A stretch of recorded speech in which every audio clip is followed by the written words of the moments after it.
Excuse me. Hello, Daddy. Hello? Huh? How'd you know it was me? Well, who else called at this time? What's up? I can't get down there now, John. Why? I haven't had any dinner, and Virago went out. Virago? My wife. Oh. She went to a book review. The kids are screaming, and the house is a mess. I'm going to have to make myself something to eat and put the children to bed. Okay, Daddy. I'll see you later. Goodbye. Goodbye. I'd give $8,000 to meet poor Daddy's wife. Oh, well. Come here, Snooks. Yes, Daddy. Who put that thing in the living room? What thing? The thing in the middle of the floor. What is it? Looks like a tent. It is a tent. Yeah. Made from my best bed sheets. Who put it up? Do you know those soldiers who live in the tents on top of the hill, Daddy? I've seen them. Well, they didn't have room enough up there. So... Snooks! You're not going to tell me the soldiers pitched a tent on my living room floor. Ain't I? You're most certainly not. Well, you can't say I wasn't going to. Now, don't be impudent. No, Daddy. Who helped you put that tent up? Did Robespierre help you? No, Daddy. He done it all by himself. Oh, don't pass the buck, Snooks. Why? Because he's too little. Besides, he told me you did it. He's just passing the bunk, Daddy. I didn't do it. Oh, no. He also said there was a little boy here with you. Was Red here, Snooks? Red who? Now, you know very well who I mean. Was he here? Yes, Daddy. He built the tent. Oh. And, you didn't do anything? No, I only did the cooking, Daddy. Cooking? Where? Inside the tent. Oh, no. No! You didn't build a fire on that rug. Didn't I? I'm afraid to look under that tent. If that carpet is ruined, Snooks, I'll... It was only a make-believe fire, Daddy.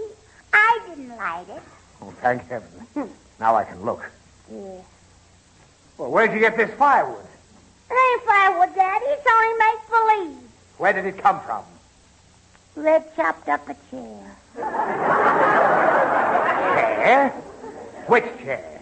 It was no good, Daddy. It was the old broken-down chair you got from Grandpa. Oh, my Chippendale. Why, that was an heirloom. A museum piece worth hundreds of dollars. Why? Because it was so old and broken. Well, it's more broken now, Daddy. Oh, it's destroyed, you little vandals. Don't ever let me catch you bringing that ruffian in this house again. You hear me? Well, we was playing George Washington, and he pretended the chair was a cherry tree. Why should you pick today to play George Washington? Oh, Daddy. Oh, what are you laughing at? Well, it's Washington's birthday, ain't it? No, it isn't. It's Lincoln's birthday. Yeah? Yes.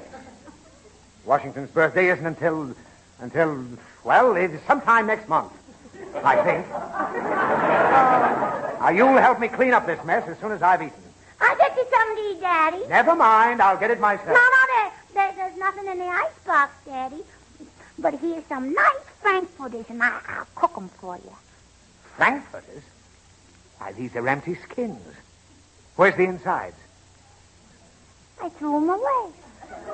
What for? Well, Mommy told me to fry them like fish. Well? Well, I seen Mommy clean out the fish and throw away No. You don't clean out frankfurters. Why? Oh, let me get something out of the icebox. No, wait a minute, Daddy. Now, how about a nice piece of sponge cake? Here. That's a strange-looking sponge cake. There was only 2 sponges in the bathroom. So then I used wash rags. Wash rags?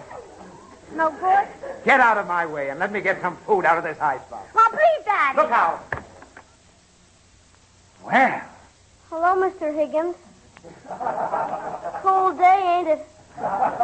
Red, what are you doing in this icebox? He was warm, Daddy. Come out of there at once. Yes, sir. Well, I think I'll be running. Stay here. Yes, sir. Would you like some ice cubes? Where did they come from? I filled his pockets with water before he got in the box. How can two children be so insane? I don't know.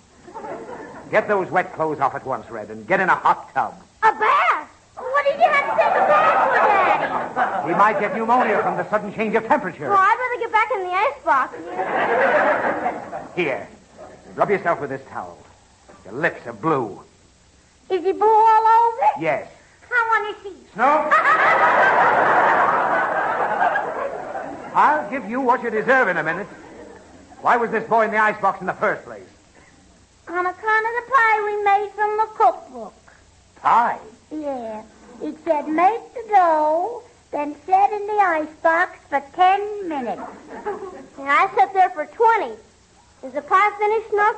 Yeah. But it looks kind of funny. Taste it, Daddy. I will not. Besides, I hate lemon meringue pie. This ain't lemon meringue pie. And what's that yellow stuff on top? Well, it got burnt.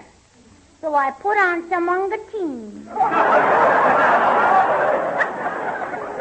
Taste it, Red. Well, not me. I'd like to get out of here. I know you would.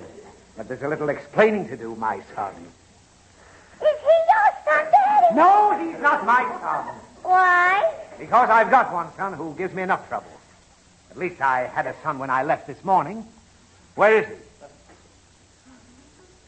Tell him, Red. No. You tell him, Snook. Now, where's Robespierre? Hurry up, one of you talk.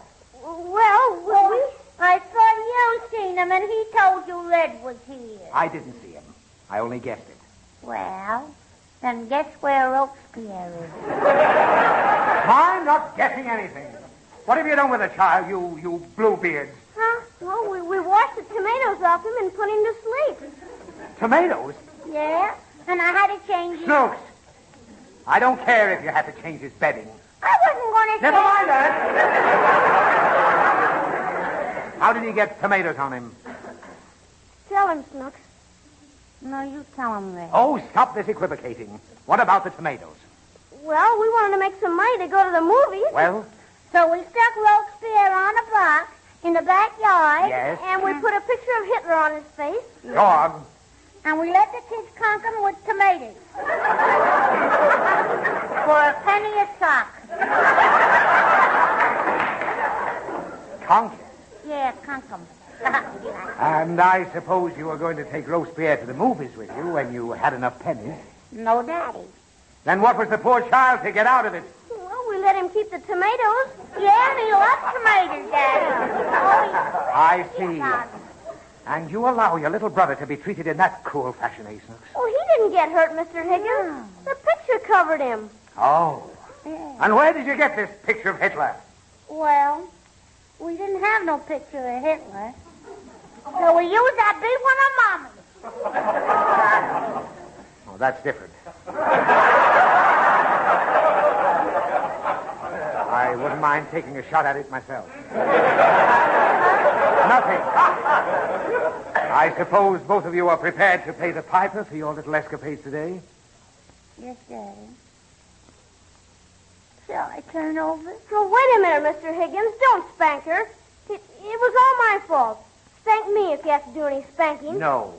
She's just as much to blame as you are. Well, no, she ain't honest. I started it. I made the tent and chopped up the chair and thought of the cooking. No, he didn't. I did it. Well, that settles it. Turn over. Both of you. Yes, sir. Hey, Red, Yeah? just holler loud. He don't hurt much. Are you ready? Ready? Ready? I've never tried it with two hands before. Here we go.